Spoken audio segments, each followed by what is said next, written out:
INCB000928, now known as Zilurgisertib, is an ACVR1/ALK2 inhibitor, and this mechanism of action really came to light several years ago when we learned that the anemia benefit of momelotinib, the JAK1, JAK2 inhibitor, is attributable to its inhibition of ACVR1, also known as ALK2.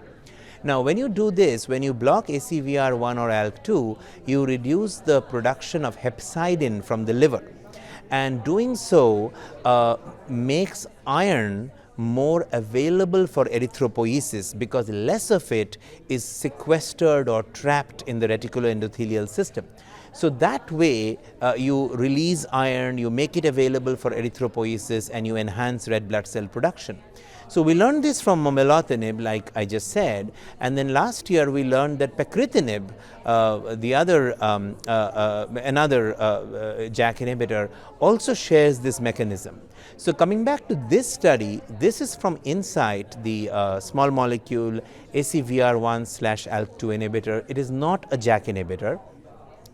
So it's purely for anemia, and it could serve as a really nice companion or partner for ruxolitinib.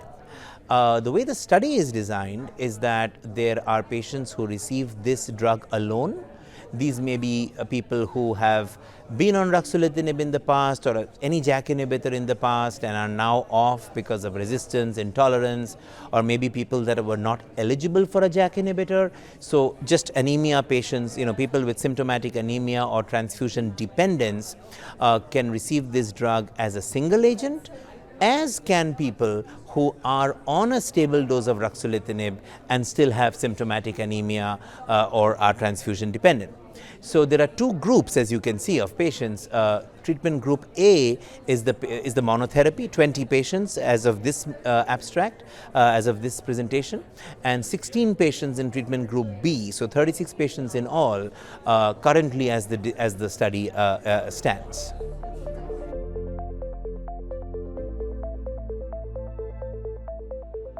Zilurgisertib is a very safe drug. I mean, we really haven't had any particular toxicity signals that are concerning. In terms of efficacy, we have seen gratifyingly responses in both the monotherapy and the combination therapy cohorts. These are, however, patients who have symptomatic anemia. We are yet to see responses in transfusion dependent patients, but those are small numbers, particularly in the combination cohort at this time. Like I said earlier, 20 patients treated in the monotherapy, 16 in the combination, and again we have seen anemia responses in both cohorts in the patients who are not transfusion dependent.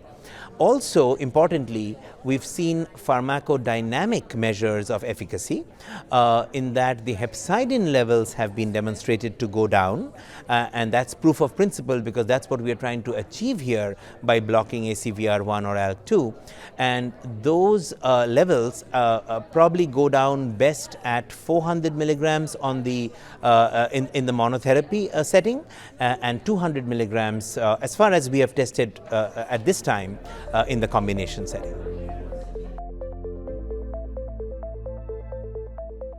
Given that we're seeing efficacy with this drug as a single agent as well as this drug in an add-on setting in patients who are already on ruxolitinib, there is enthusiasm about studying this drug from the outset.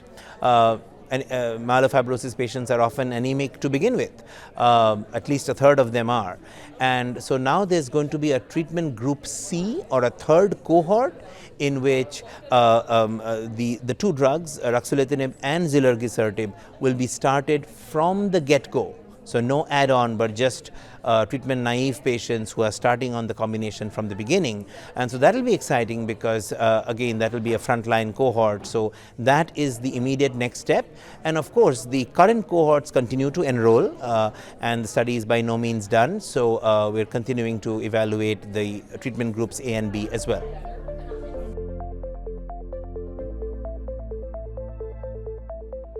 No, I think I'll just sum it up by saying that ACVR1/ALK2 is becoming a more and more established mechanism in the field when it comes to anemia improvement, and we already have proof of this mechanism being relevant from the momelotinib and pacritinib data. So this drug could serve as a good partner for drugs like ruxolitinib or fedratinib, which have other benefits but do not necessarily improve anemia or might worsen anemia.